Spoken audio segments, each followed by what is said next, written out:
Okay. Hey, welcome 102 students. I told you I would make a solution here, and I'm a little bit slower than I thought I might get Monday, kind of later afternoon. But let's run through the test number 2 and give you a chance to kind of self-grade yourself.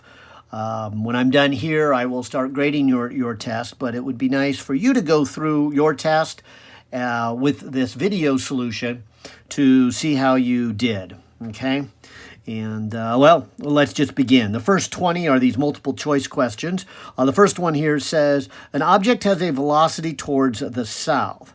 If a force is directed towards the south, acts on the object, it will initially cause the kinetic energy to, and I guess the answer here would be A, increase. So I'll put a little A there.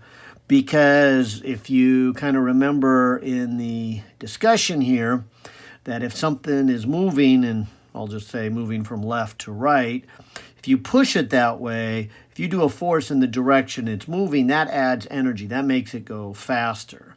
It's when you push opposite that you make it go slower, and when you push perpendicular to its motion is when you make it just turn. So it doesn't go faster or slower. You don't give it any more energy, although you do apply a force, so it does accelerate, but it's a changing direction.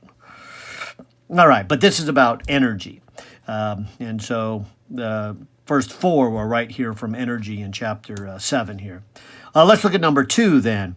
2 objects have different mass, but the same kinetic energy. So the formula for kinetic energy is this, 1/2 mv squared.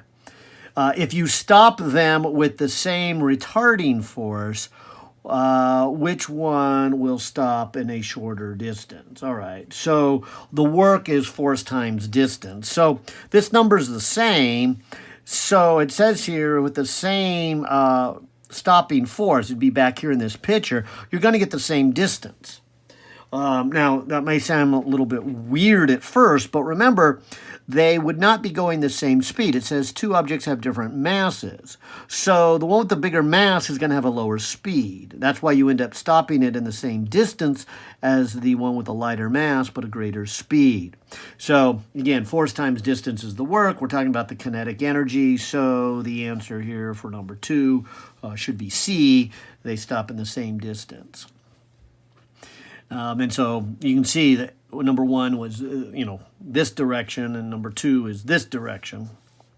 Because I think number 3 is this direction. It says, how much work is performed by the gravitational force F on a synchronous satellite during one day? So in one day, we have the Earth, and the satellite goes around in a circle. That is, it moves perpendicular to the direction it's pulled. So that would be this example that I mentioned earlier. So it's not going to do any work. So I guess A and B both say 0, although A is wrong. The satellite's not moving, not true. But it's this one, B, that it's 0 because the force is perpendicular to the velocity. So there's our forces and energy and direction and all that.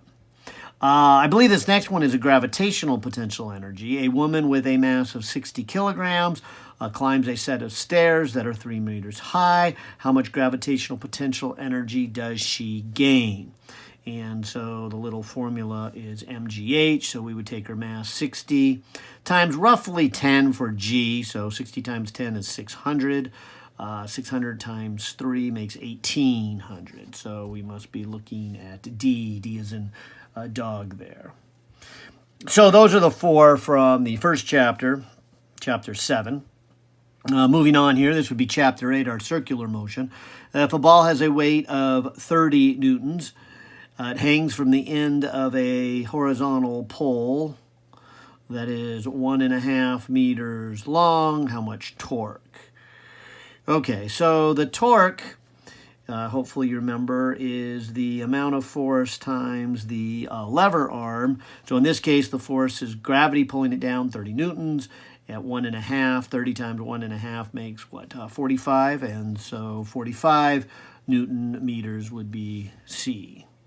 So force times the lever arm. 6, a meter stick is balanced on a stand, and so we have some kind of fulcrum, and then this meter stick here, okay. If you place 50 grams at one side of a distance 20, so maybe come out to here, here's my 50 grams from it. How far from the center would you place a 25? Well, a 25 then would have half the force, but for something to get balanced here, we have to have the torque making it go, and I guess in this direction would be counterclockwise, and the torque making it go clockwise would have to be equal, and the torque is force times distance. So if we have half the force, we have to have twice the distance, and so instead of 20 centimeters, we must be needing 40 centimeters. So D is in dog. Number 7, the rotational inertia of an object increases as it's, and if you remember, the mass and the distance away was that little lab we did on the inertia, rotational inertia. So it should increase as the mass increases, but it should also increase as the distance increases. So it says as the distance of the mass from the center of rotation increases.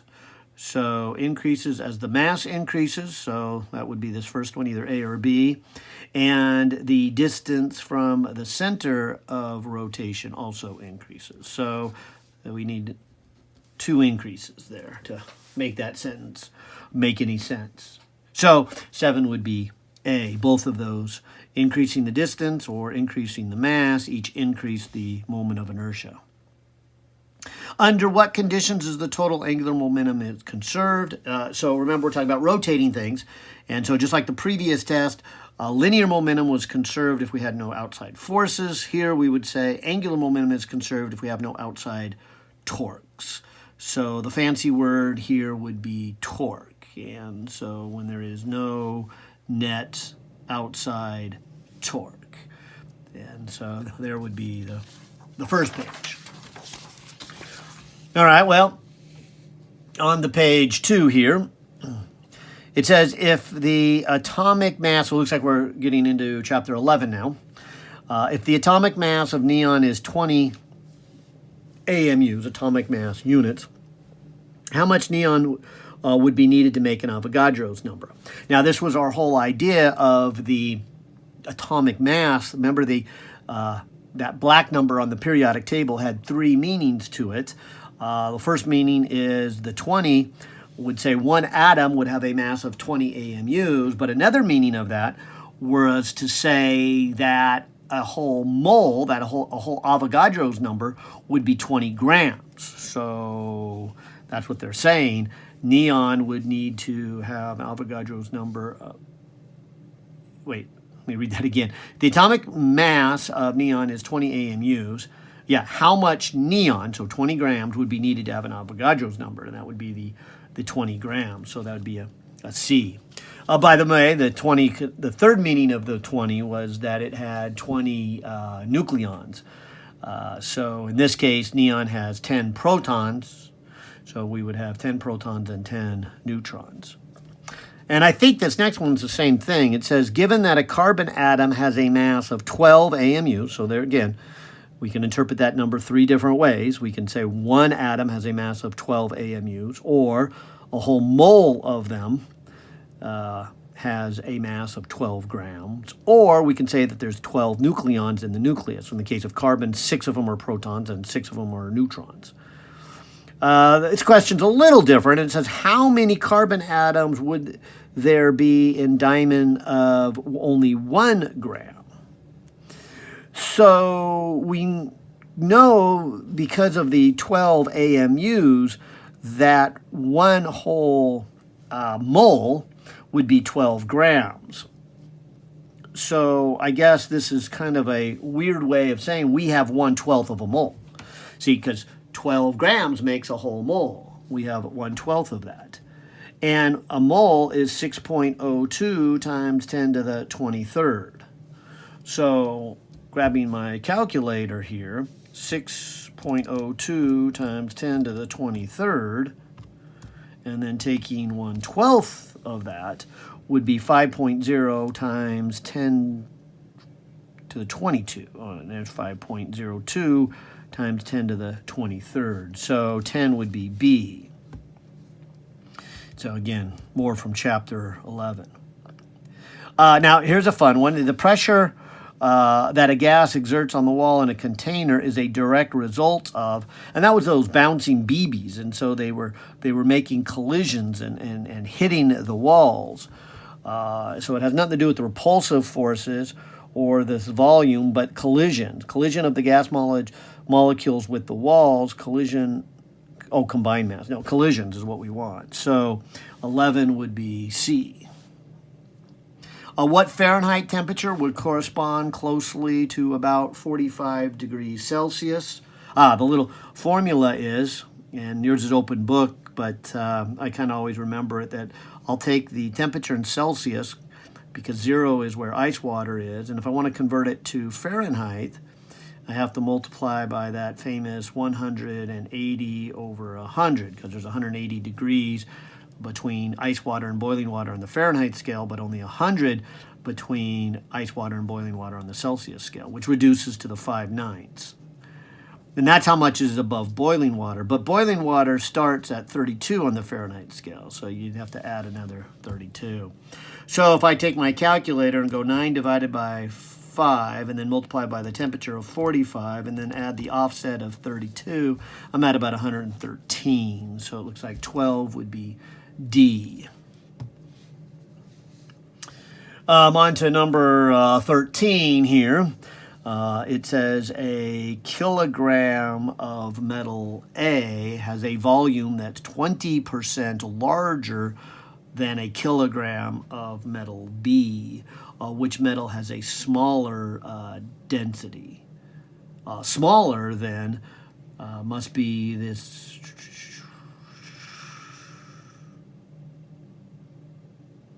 smaller, maybe I better write this out. Yeah, the bigger volume here. Okay, so I would take the 1 kilogram and then be dividing it by volume. There we go, mass over volume. So the one with the bigger volume would have the smaller. And so it is very clear that A has a volume 20% bigger A. Okay. Yeah. And so number 13 should be A there. Now, number 14, I should apologize here. I need to go back and look at the book. I know that in the lecture, I started talking about the spring constant when we started to do oscillations in 15, which this test is not supposed to cover the oscillations. So I'm not real sure how this got in my library from chapter, let's see, this would have been chapter 11, so this would be chapter 12, and I don't think this is anywhere in chapter 12. So as I make up the solution, I'm going to give credit to anything you put down. So everybody gets this one right. But I'll go ahead and work it out nonetheless here. The spring constant, if you remember, is that Hooke's law, that the amount of force on a spring equals the spring constant times how much it's stretched. So in this case, it says, what is the spring constant? So we're looking for the constant for a spring, which stretches a distance of 4 centimeters. Now, here's where we'll have to also watch our unit in this problem, because it says it stretches 4 centimeters, and they give me answer in meters. So I need to put that in meters. And then they say they hang 8 kilograms. Now, so what's pulling it down would be weight, mg. So to make this in newtons, see the answer's in newtons, I would have to take the mass, which is 8 times roughly 10, so that's an 80. So the spring constant would be roughly 80 divided by 0.04, which, let's see if I do this right, would be 8 2 zeros divided by a 4 to get it in newtons per meter, and so that would be 2,000. So I guess the correct answer for 14 is D, but as I said, I was looking this over, and somebody pointed it out during the test, and I was like, oh, wait a minute, I don't think that one should be there. I'm going to go back and look at this chapter 12 anyways. I don't know how that got into the library of chapter 12. It makes no sense. All right, let's keep going here. 15. 15 says if you have 2 cubes that have the same size, one is made out of aluminum and the other one is made out of lead, both blocks are allowed to sink to the bottom of a water-filled aquarium. Which cube, if either, experiences the greater buoyant force? So this is an Archimedes principle, and Archimedes principle says that the buoyant force is equal to the weight of the water displaced. It has nothing to do with the object itself. We did a lab on this. So the fact that they're aluminum or lead is really kind of irrelevant. Their buoyant force is what they displaced, and they each displaced water, and they're the same size, so they each displaced the same amount of water. So I guess the answer for 15 would be C. Both cubes experience the same buoyant force. 16, an incompressed fluid is being pumped through a pipe that has a narrow region. So this sounds like a Bernoulli one where we said, all right, if you take a pipe where it was nice and wide, it would travel slow, but to get that same amount of fluid where it narrows, it would have to go fast, and as it goes fast, it doesn't hit the walls and the pressure drops, and so this is the low pressure region. That's a Bernoulli effect. This is a high or at least higher pressure region. Okay. The pressure in the narrow region is less than the wider region, as I just mentioned there. So 16 would be A.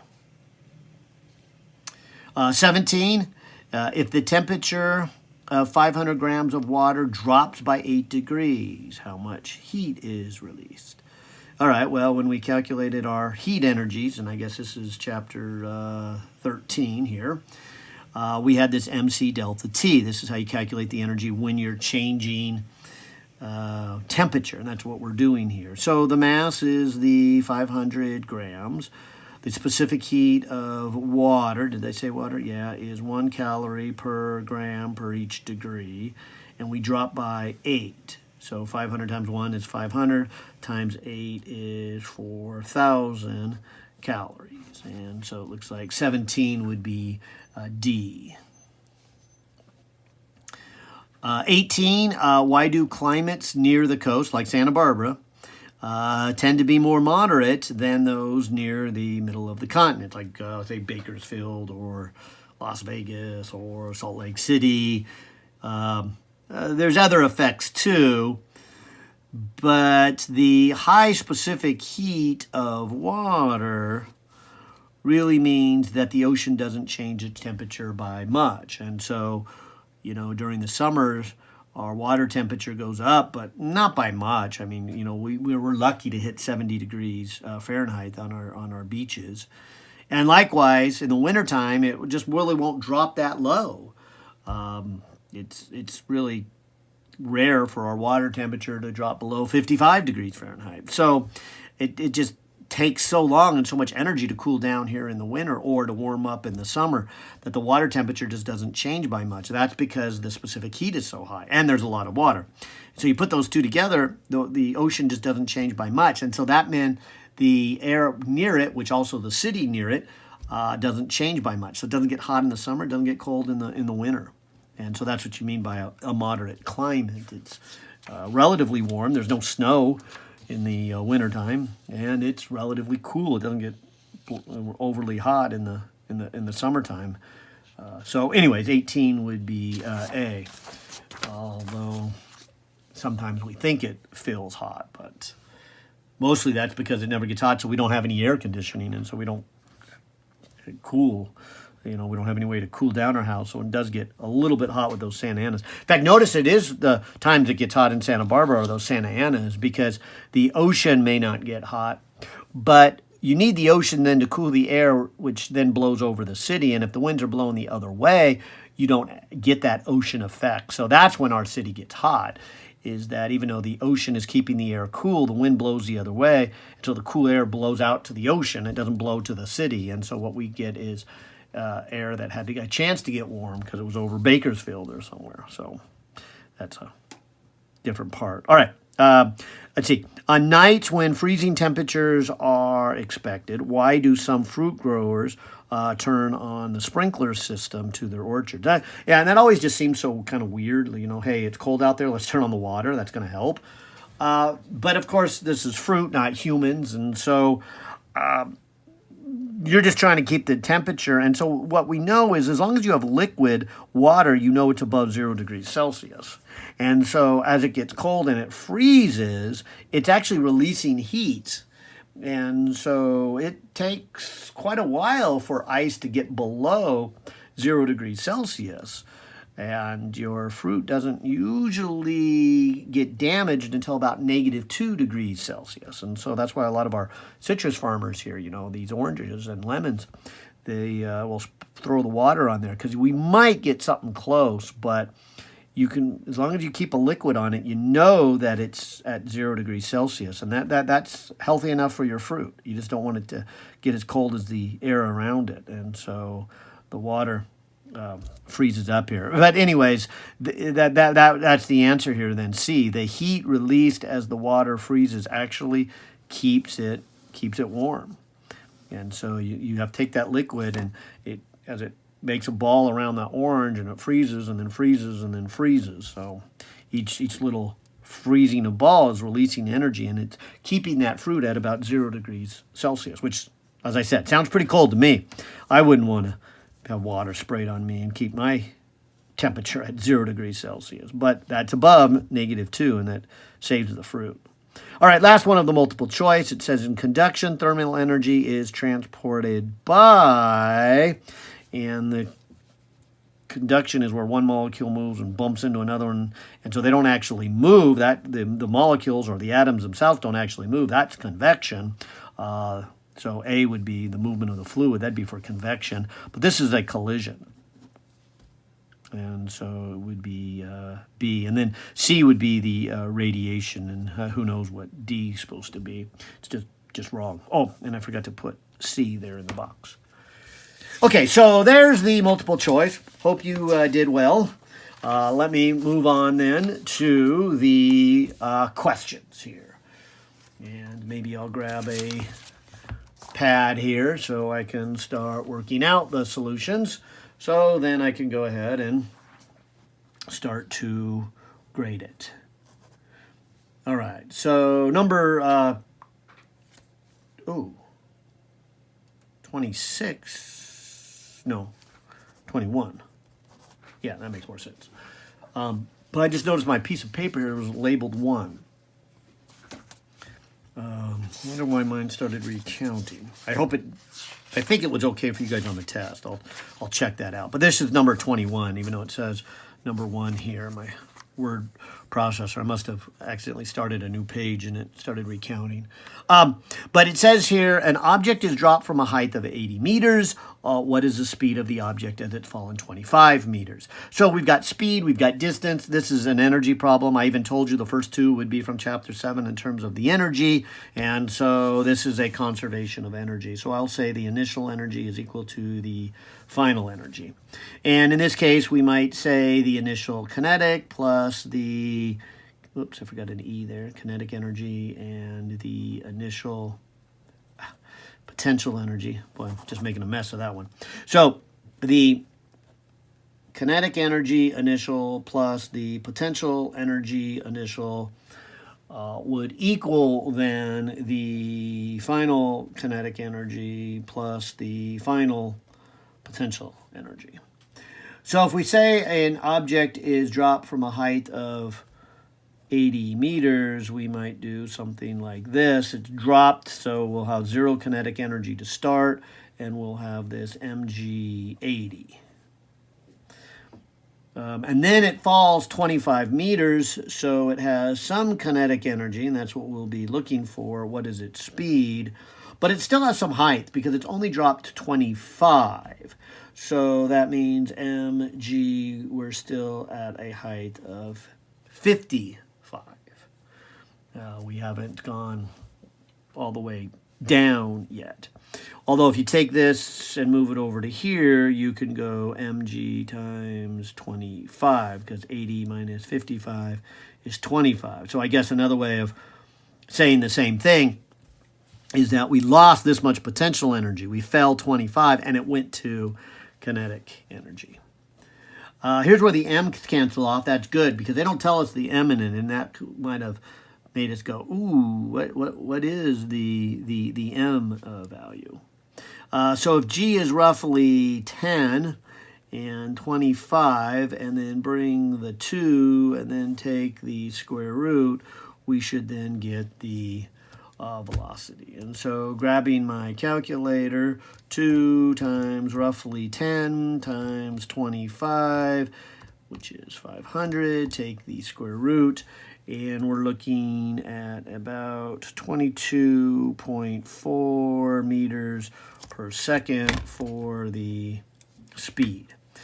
And just to safeguard my units, remember this 10 is meters per second squared, and this is 25 meters.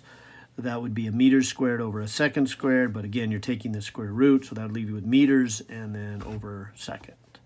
So there's our conservation of energy. In fact, if you read this one too fast, you might think that it's back like Newton's second law in chapter 4 or something. But it's not. It's an energy one. Usually the ones involving accelerations have time in them.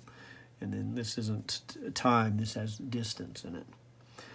All right, so number 22, I'll bring it back into the screen here, but it says a 40 Newton force is applied to a 2 kilogram object for a distance of 5 meters. If the object starts from rest, what is the speed of the object? So this is the work energy theorem. This says that the change in kinetic energy is equal to the work done on the object, and the work is the force times the distance. So this would be 1/2 mv final squared minus 1/2 mv initial squared. And the force, they did say, was 40 newtons for a distance of 5 meters. And if we multiply that out, we get 200, and a newton times a meter is a joule. So the amount of work is 200 joules. And also it made it very clear that it started from rest, so we could say the initial speed is 0. And so now we have a 1/2, and they said the mass was 2 kilograms. And then we've got the v squared, and we've got the 200 joules. So the v would be the square root of the 200. And for that matter, if we watch our units here, remember that a joule was a newton times a meter. And remember, a newton is a kilogram meter per second squared. So this other meter makes meters squared. So when we divide by that kilogram, the kilograms cancel off. And so we are taking the square root of meters squared over seconds squared, which leaves us with units of meter per second. So the number is the square root of 200, which makes 14.1 meters per second. So there's our 2 conservation of energy type problems. Let me go to 23. I think I might be able just to fit it on. I'll call this page 1 here. And here it is. It says, if a wheel in a car accelerates from rest at a constant rate of 3.5 revolutions per second squared, how fast will it be turning after 3 seconds? So these next 2 questions aren't a surprise. They're right from chapter 8. They have to do with rotations. Here we're talking about an angular acceleration, which we called alpha. That is equal to the change in the angular speed over the time taken.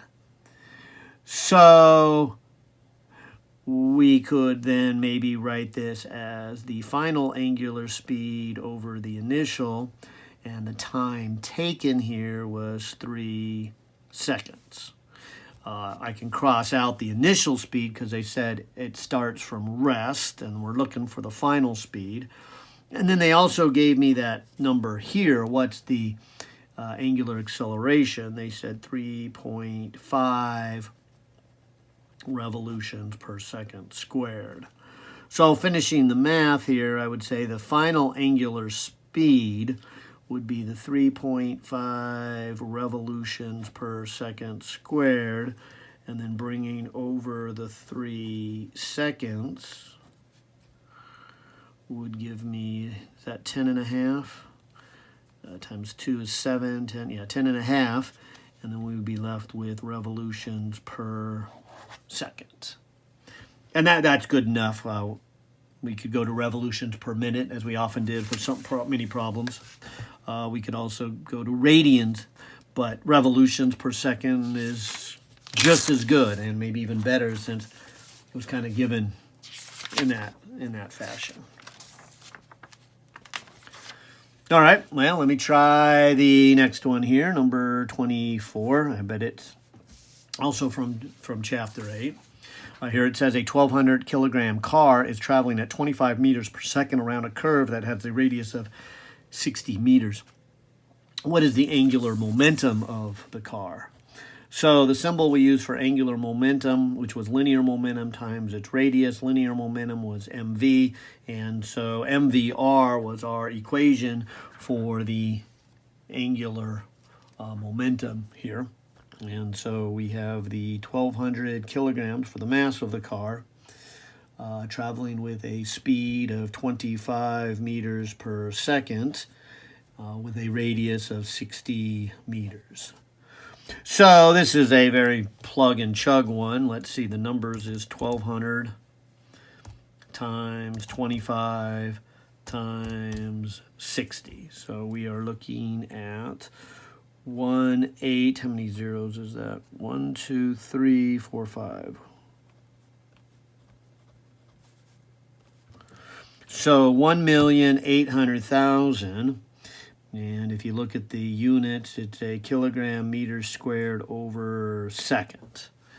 And we don't have a fancy name for that, so that is just our units for angular momentum. So both linear momentum, which is kilogram meters per second, doesn't have a fancy name, and angular momentum, which would be the kilogram meters per second and then another meters, we got meters squared, doesn't have a fancy name. So we'll just leave it at that.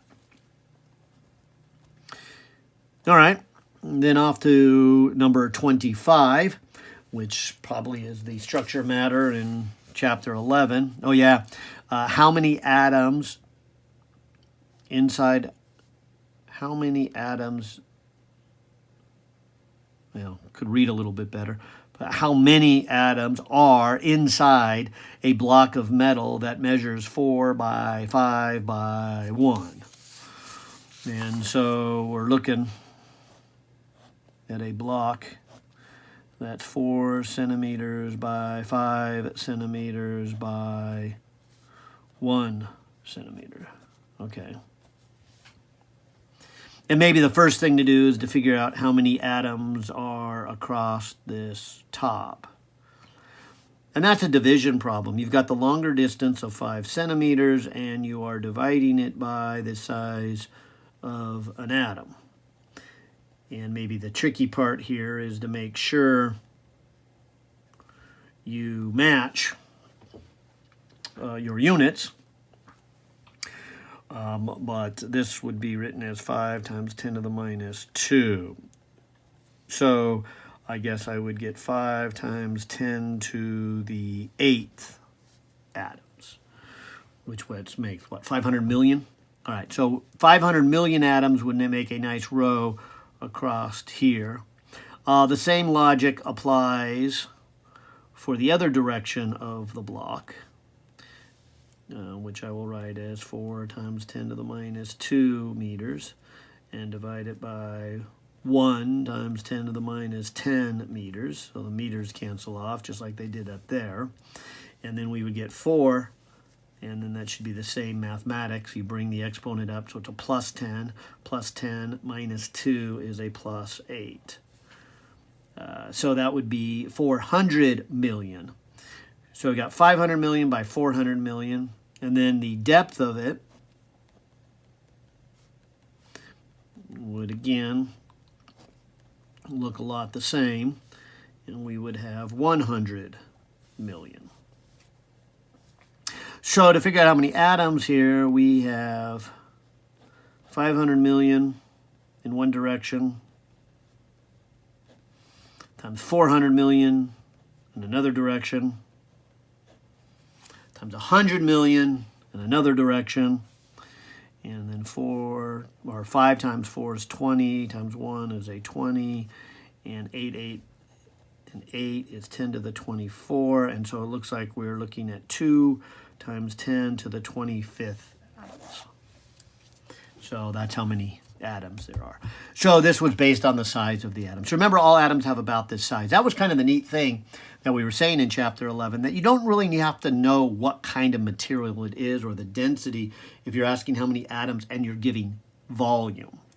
Now, if you're given mass, that's where you need to know what kind it is, because these atoms vary significantly in their mass, but not really in their size. So that's kind of a key understanding to this problem, is you don't have to worry about what kind it is. All right, well, 26 says this.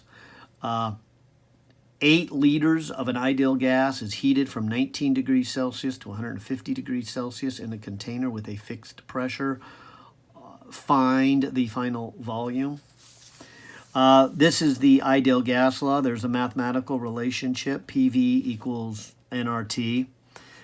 I always like to write this equation this way, as PV over NT is equal to R. Because if I say it's initial pressure, initial volume, initial number of molecules, and initial temperature, that would mathematically be the same as final pressure over final volume over final number of molecules over final temperature would also equal to this same constant R. So you can set them equal to each other. You can just say initial pressure times initial volume over initial number of molecules over initial temperature must equal final pressure over final volume, or time final volume, over final number of molecules and final temperature.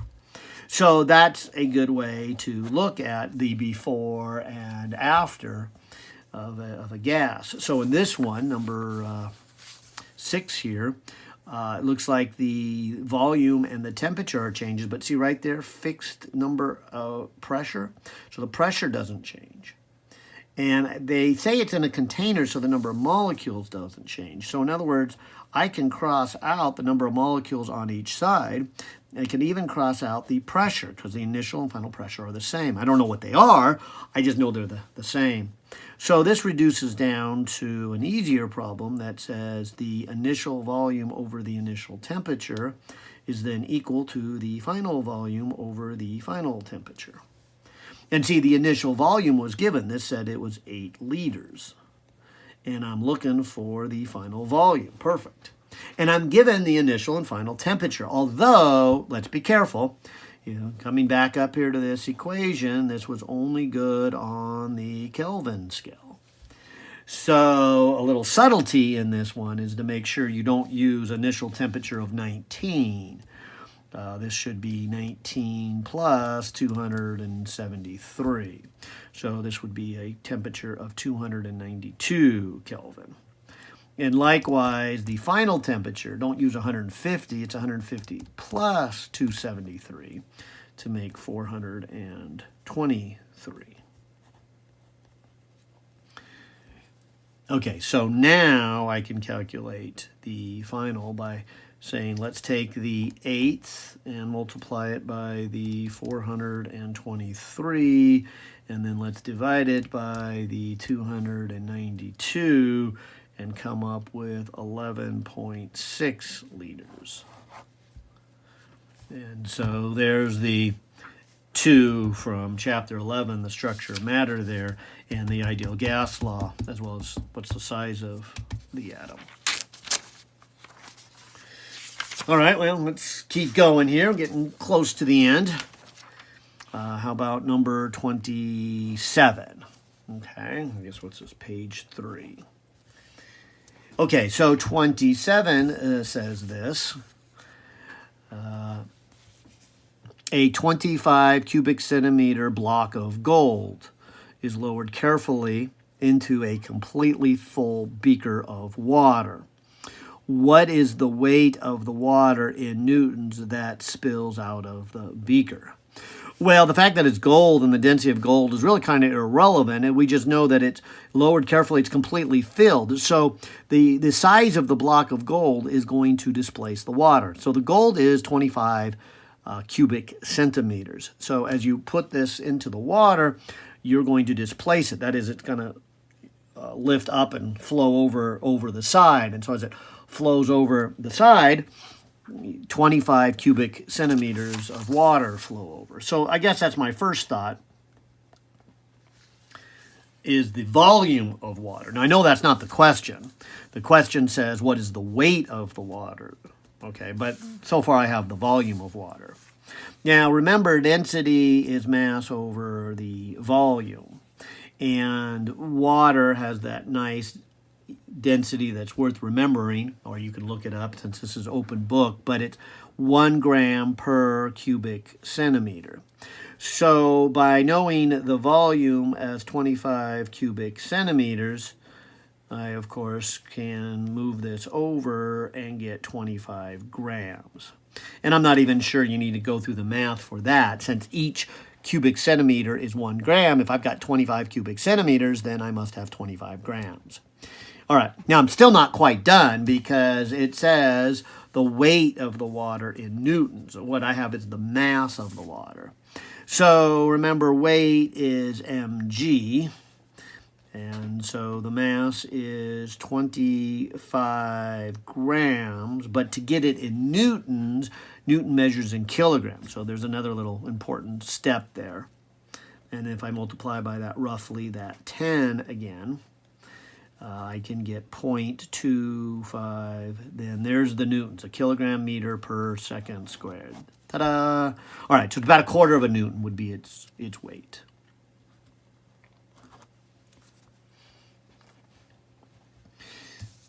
And that must be chapter 12. Huh? This next one must be chapter 12 too, because again, here we have a block of metal that weighs 27.6 newtons is now submerged underwater onto an underwater scale that reads 21.5 newtons. And then what is the volume of this block? Oh, now this is going to take a little bit more thinking, but if you if it's being pulled down by gravity at 27.6 newtons, because that's what it says, a block weighs 27.6 newtons. But when you put it underwater, so maybe I'll put this in like a little container here and underwater, the scale is reading 21.5 newtons. So that's how much it's being pushed up.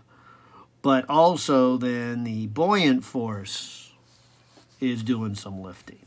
So that's why, in case you were wondering why the reading on the scale was less than the weight, is see the scale doesn't have to push up as much as it actually weighs.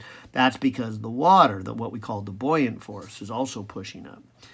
That's a nice way of saying the buoyant force pushing up plus the scale pushing up, which is the 21.5, must equal what pushes down since we are in equilibrium. So this is like we did in the Archimedes lab, where we took the difference between weighing it in the air and weighing it underwater to see how much the buoyant force was worth. So if I subtract, I get, looks like 6.1.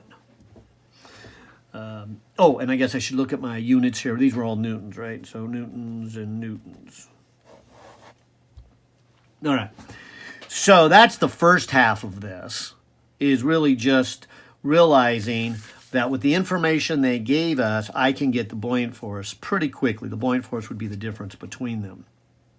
But the problem goes on into Archimedes' principle because it says, what is the volume of the block? Okay. Well, we know that the buoyant force is equal to the weight of the water displaced.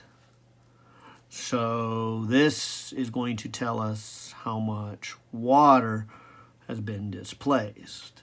So if I put in the 6.1 newtons, which let me write as a kilogram meter over second squared here, and then realize then that this is the mass of the water being displaced, and g is roughly 10 meters per second squared.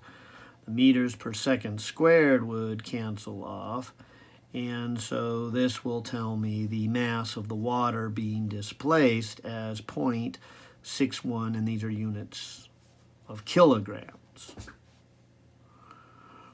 Because if I change that to grams, that's 610 grams.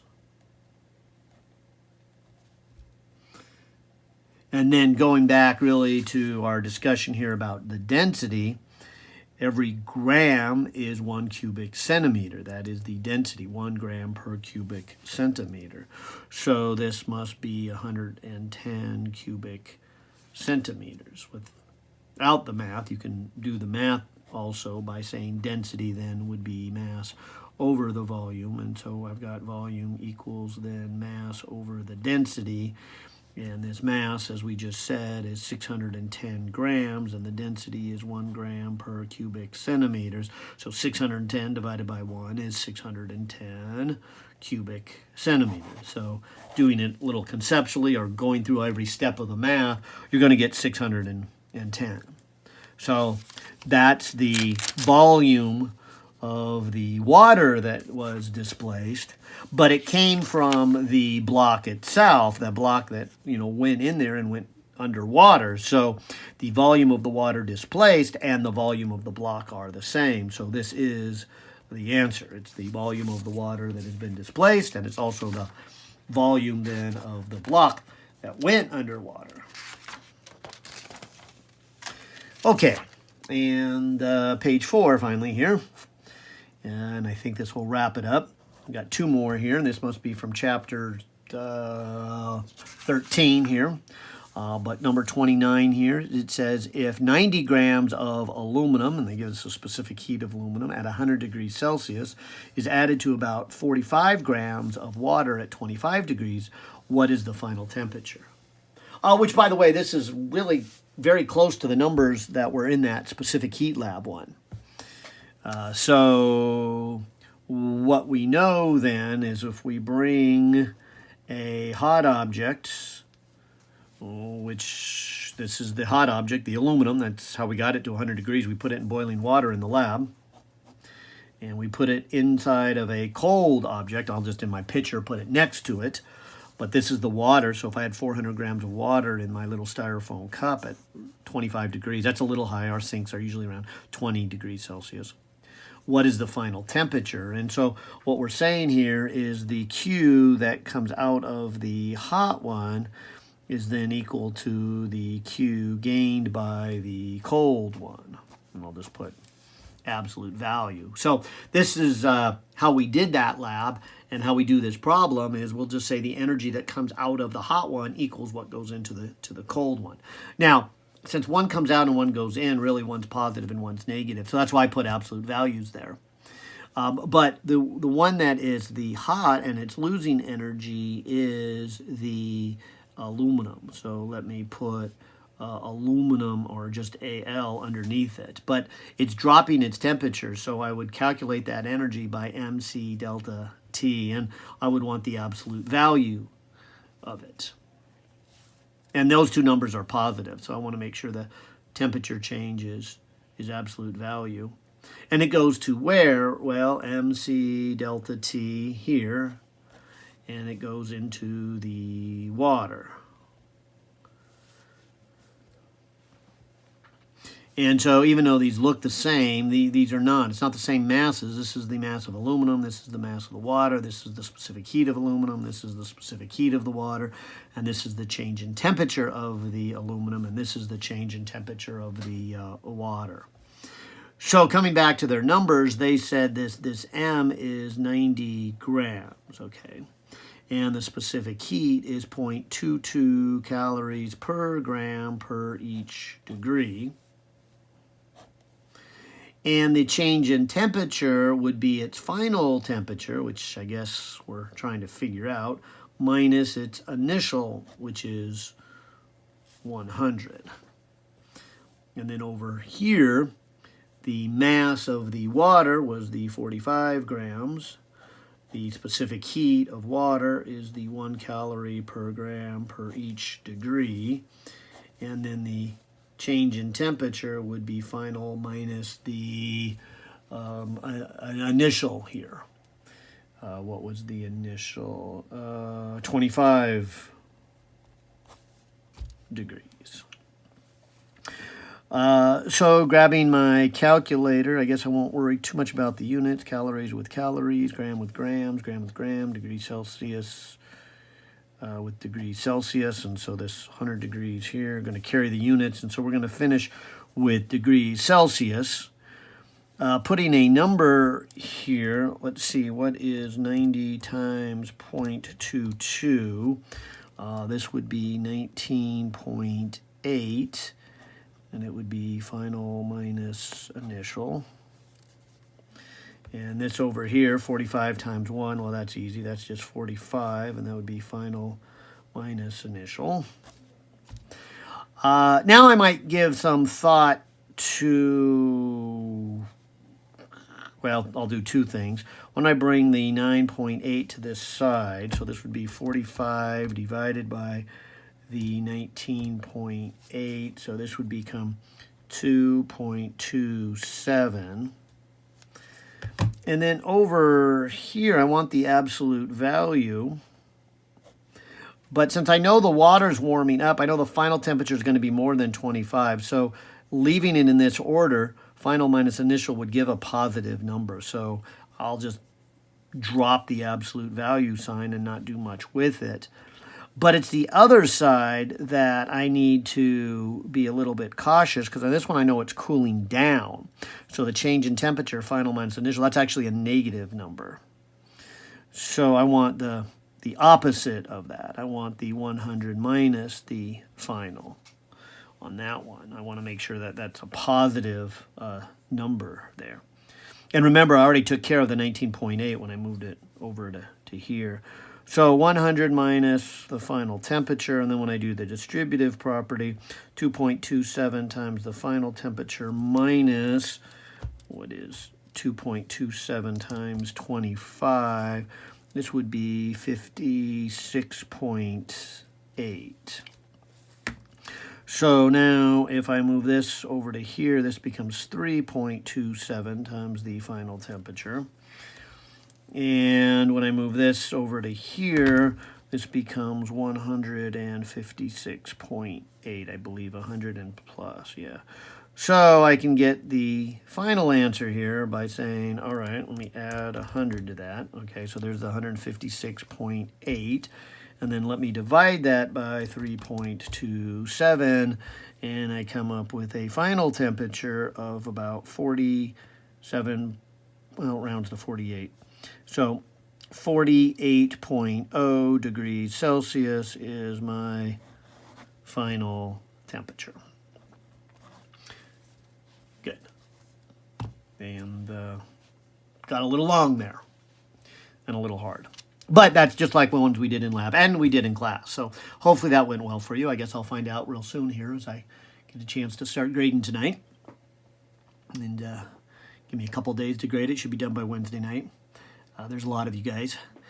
So number 10 here, and I'm sorry, I guess it's number 30, but 10 on this sheet. But the last one here is how much energy does it take to bring 25 grams of ice at negative 10 degrees Celsius to 100 degrees Celsius of steam?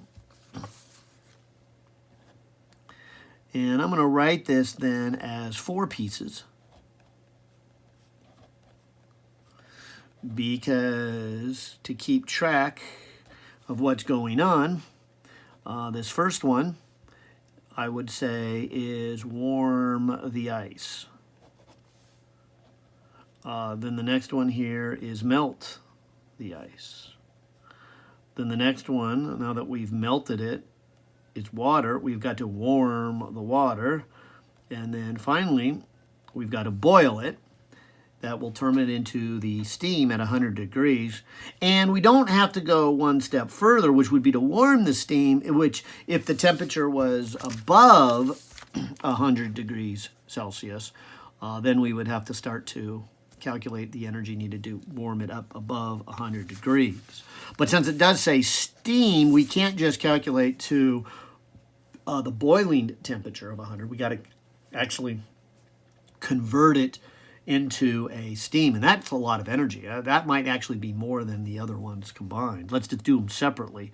So Q1 would be an MC delta T because we are warming the ice here. And the ice is a mass of 25 grams.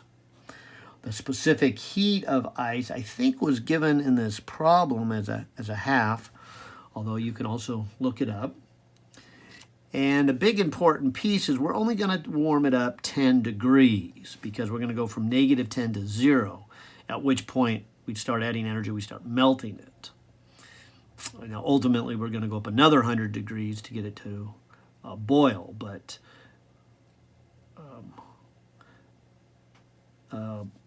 and maybe I shouldn't have put boil, but I should say melt, vaporize. But grabbing my calculator here, well, I think that's 125, isn't it? 25 times a half times 10. Yeah, 125. So this first part would be 125 calories. Okay. Let me go to number 2. Now, number 2 is melting it. That's where the latent heat of fusion comes in. So we will have the 25 grams, and this says that it takes 80 calories for every gram to melt. That's what the problem says here, is that the latent heat of fusion of water is 80. So 80 times the 25 is 2,000. So way more than 125. So far, most of the energy is going to breaking the bonds, melting it, not warming it up. Now let's look at number 3. Number 3 is warming it up. And when I say warming it up, we got to go from the 0 degrees, now that we've melted the ice, I'll get all the way up to a boil, which is 100 degrees. So that's a change in temperature. So that's a specific heat problem. It's an MC delta T. So this is 25 times the 1, and we're going to warm it up 100 degrees. So this would be 2,500 calories. So that's number 3. And that is a little bit more than breaking the bond. So far this is the most, but not too much. And almost roughly about the same amount of energy to break the bonds here, to melt it, as it did to warm it all the way up to a boil. But I do believe this one's going to rule the calculation. Let's see what happens here. This is M times the latent heat of vaporization. We have the 25 grams, but it says here that it takes 540 calories to boil or evaporate just 1 gram. So 25 times 540 is 13,500 calories. So that's the biggest piece of it. And if we put all these together, we've got 125, which is kind of small in the total here, but that's what's needed to warm up the ice. Then we have to melt the ice, so there's 2,000. Then we've got the 2,500, but the real piece of it is the 13,500. And so 13,500 plus 2,500 plus 2,000 plus the 125 makes the 18,125. Is that right? Let's see. 14, 18, 25. Yeah, calories. And so there's the total, and again, from chapter 13. All right. Well, hope all that was helpful. Now that I have a solution guide here, I can go ahead and start grading yours. And I'll get to them as quickly as I can.